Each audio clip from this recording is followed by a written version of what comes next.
Hey 3B,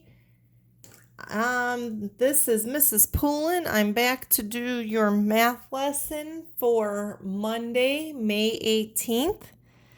And you need to get your math book and look at page IN13. It's called Reading a Thermometer, so it might take you a little while to find it. This is in the measurement chapter. It doesn't come on after a normal page number. So IN13.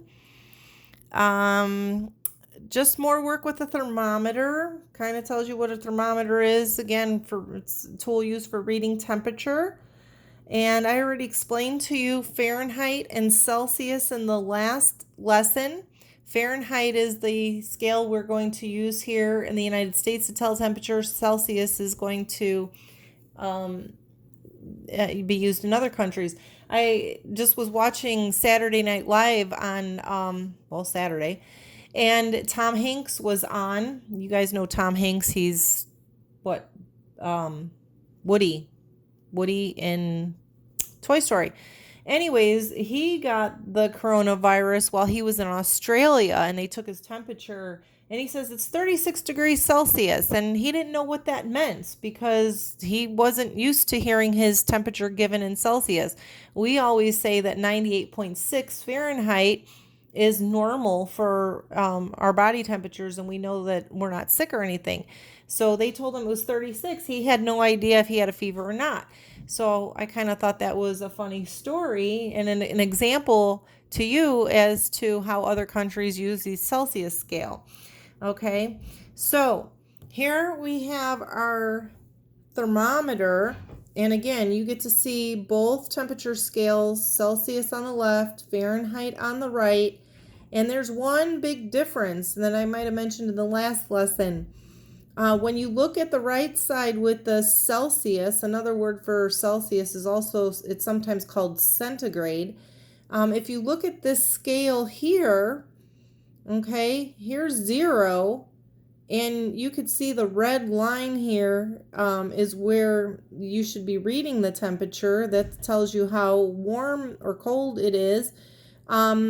So the one thing I want to point out that the tick marks on the Celsius side are counting by ones, okay? And there are tick marks on the Fahrenheit scale as well, but they're being counted by twos, all right? So I know they're really hard to see. I'm going to come in a little closer. And so here's 20.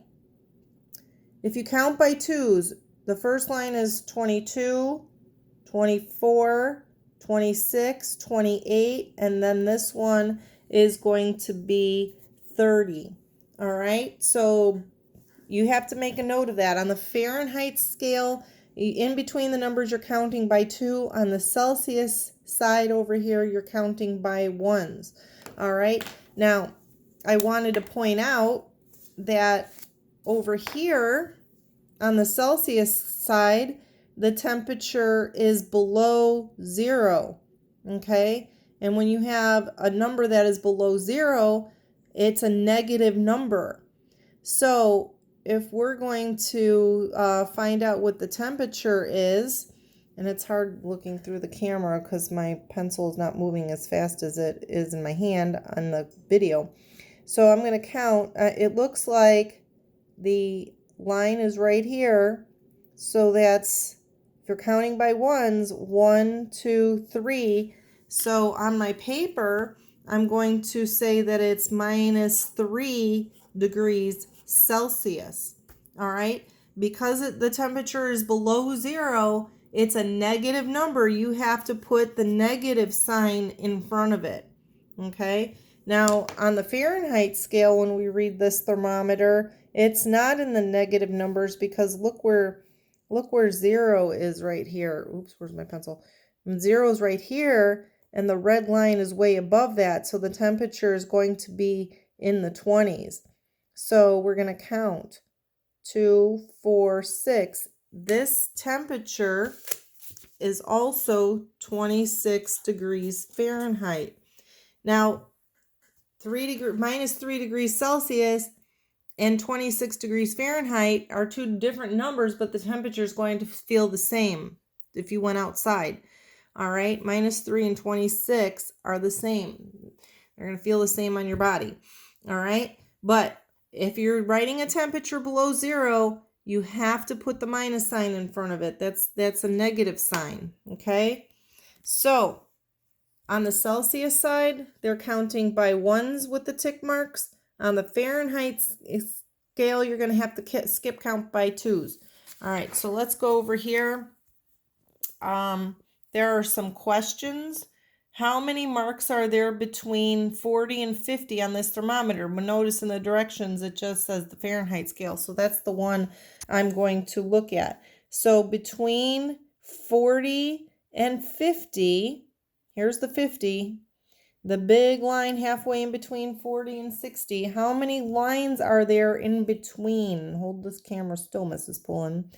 All right, can you count them? 2, 4, 6, 8. There's 8 degrees in temperature, but actually 1, 2, 3, 4 tick marks in between 40 and 50.